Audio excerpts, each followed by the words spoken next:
বিশ্বাসের ছেলে আব্রাহাম খান জয়ের পায়ে কি হয়েছে?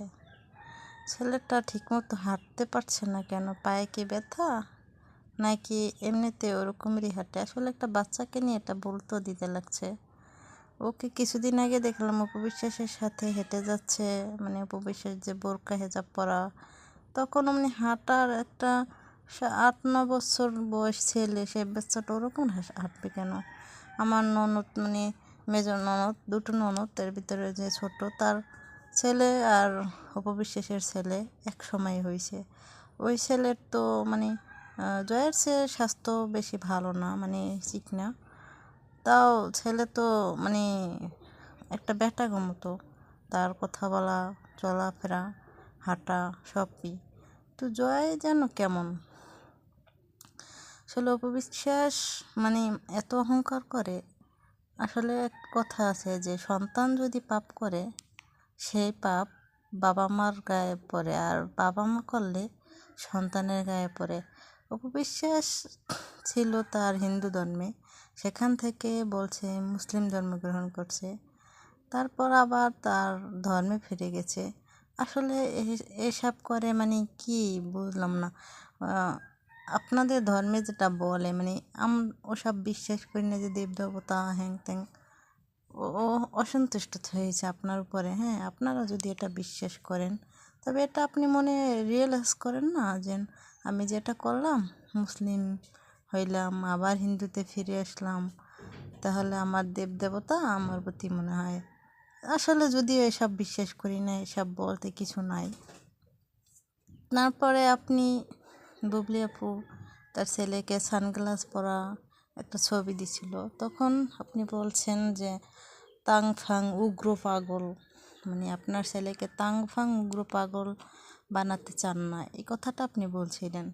আবার এই গত ঈদে টকশোতে বলছিলেন যে গ্যাপ, মানে বুবলির ছেলেকে গ্যাপের গেঞ্জি পরায়, সেই জন্য যত গেঞ্জি ছিল আপনার ছেলের, সেই গেঞ্জি সবগুলো ফালাই দিছেন।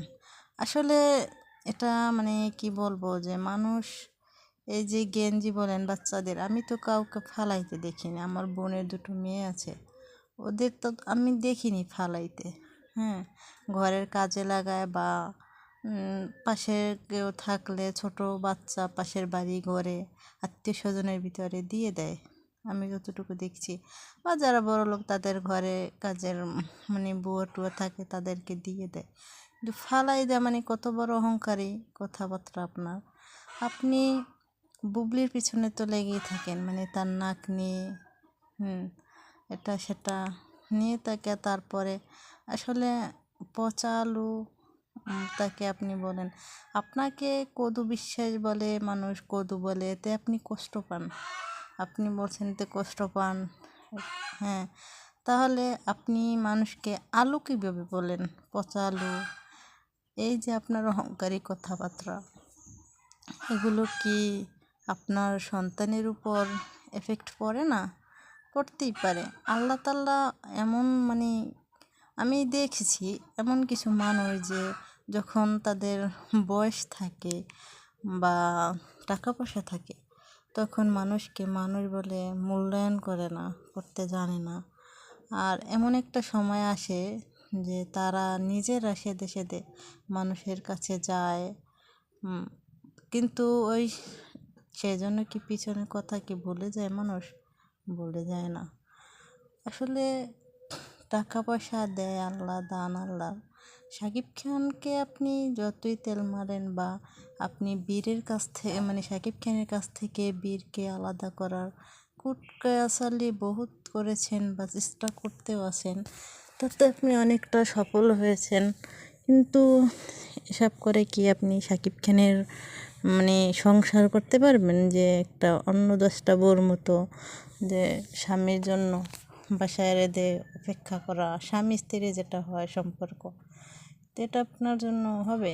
শাকিব খানের কাছে আপনি বীর, মানে জয়ের মা, এটুকুই আপনার পরিচয়। আর শাকিব খানের এক্স ওয়াইফ, যদিও আপনি শাকিব খানের কাছে ঘেঁষতে চান, যেতে চান, কিন্তু ওই বাড়িতে আপনার কি আপনার জন্য জায়গা হবে?